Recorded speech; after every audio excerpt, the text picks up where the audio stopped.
Formato típico de análisis. Hay diferentes formatos de estado de resultados. Por ejemplo, los contadores hacen un estado de resultados para fines fiscales, para fines del cumplimiento de las obligaciones fiscales que tiene una forma determinada. Los financieros analizamos el estado de resultados con un formato diferente.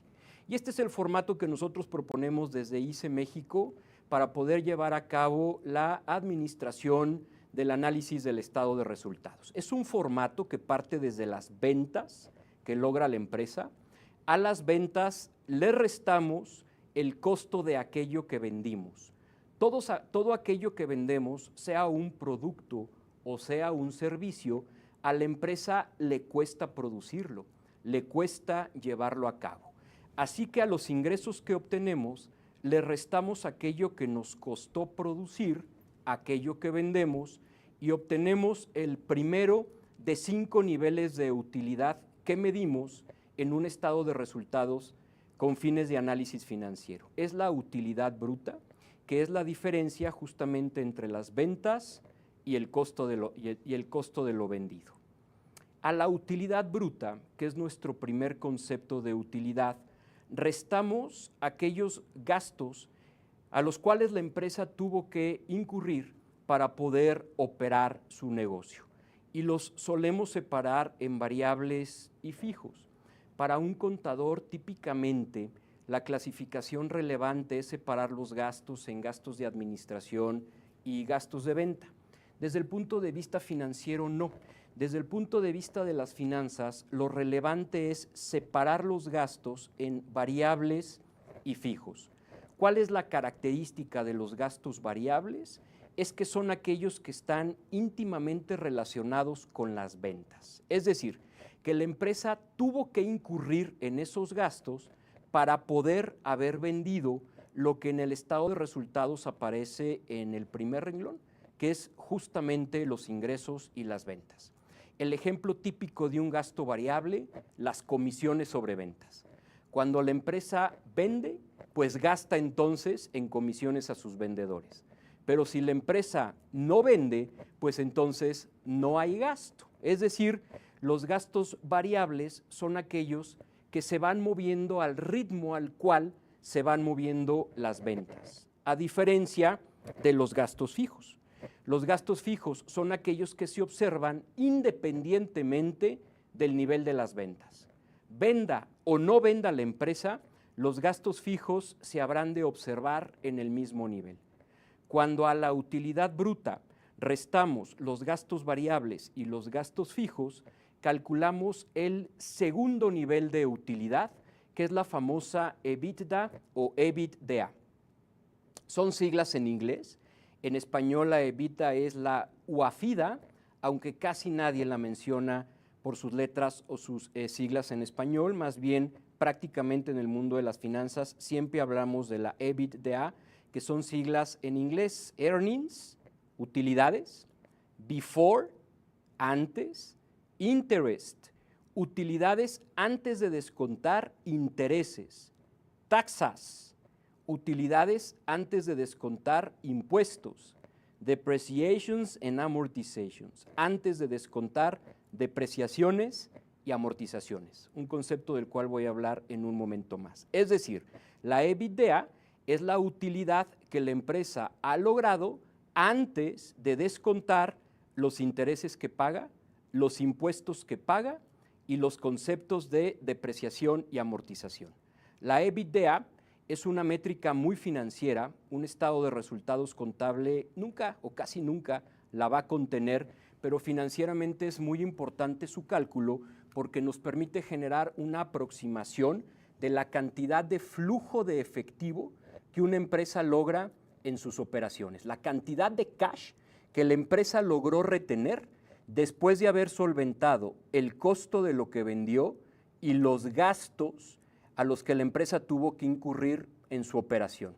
Esta empresa, Tecnosoft, en el 2021, de los 502,000 pesos que vendió, solamente logró retener 55,631 como flujo de operación. Equivale al 11% de las ventas. El otro 89% de las ventas, la empresa lo tuvo que disponer para producir aquello que vendió, para solventar sus gastos variables y para solventar sus gastos fijos. Así que la EBITDA, que es el segundo nivel de utilidad en el estado de resultados, la solemos equiparar al flujo de operación que genera una empresa, a la cantidad de billetes y monedas, la cantidad de cash que una empresa genera en su operación. A la EBITDA restamos las depreciaciones y amortizaciones. Este concepto es un gasto que en realidad no impacta al flujo de efectivo y no es otra cosa más que la pérdida del valor que han tenido los activos dentro de la empresa. Cada que una empresa invierte en un activo, particularmente un activo que vive mucho tiempo dentro de la empresa, como una maquinaria, un auto, un edificio, esos activos comienzan a perder valor desde que fueron adquiridos. Esa pérdida del valor de los activos en realidad son un gasto, pero a diferencia de la nómina o a diferencia de la renta o a diferencia de la luz, las depreciaciones y amortizaciones no implican que se le esté pagando a alguien ese gasto. Es un gasto, decimos, virtual y por ello es importante separarlo de los otros gastos que hemos previamente reconocido arriba de la EBITDA. Cuando a la EBITDA restamos las depreciaciones y amortizaciones, calculamos la EBIT o utilidad de operación. Earnings, utilidad, before, antes, interest, utilidad antes de descontar intereses y taxas, utilidad antes de descontar impuestos. A la EBIT también la conocemos como la utilidad de operación. A la EBITDA restamos depreciaciones y amortizaciones y obtenemos la EBIT. Tercer nivel de utilidad que debemos de medir en un estado de resultados formulado para efectos de la administración financiera. A la utilidad de operación restamos un gasto que no tiene nada que ver ya con la operación. Restamos los intereses que la empresa paga por haber contratado endeudamiento, por haber contratado créditos. Eso ya no tiene nada que ver con las ventas, con la compra, con la producción, con la administración de gastos. Por ello, es un gasto que descontamos por debajo de la utilidad de operación. Cuando a la EBIT descontamos los intereses que paga la empresa por haber incurrido en endeudamiento, calculamos el cuarto nivel de utilidad, que es la utilidad antes de impuestos, earnings before taxes. A la utilidad antes de impuestos restamos los impuestos que la empresa está obligada a pagar por haber generado utilidades. Aquí lo que vemos son impuestos federales en México, el caso del impuesto sobre la renta. No vemos impuestos estatales como un impuesto cedular o un impuesto sobre nómina, ese forma parte de los gastos de operación. No vemos impuestos municipales como el impuesto predial, eso forma parte de los gastos de operación. Los impuestos que explícitamente vemos en un estado de resultados, aquí en este renglón, son los impuestos sobre la utilidad, el impuesto sobre la renta. A la EBT restamos esos impuestos y calculamos el quinto y último concepto de utilidad, que es la utilidad neta.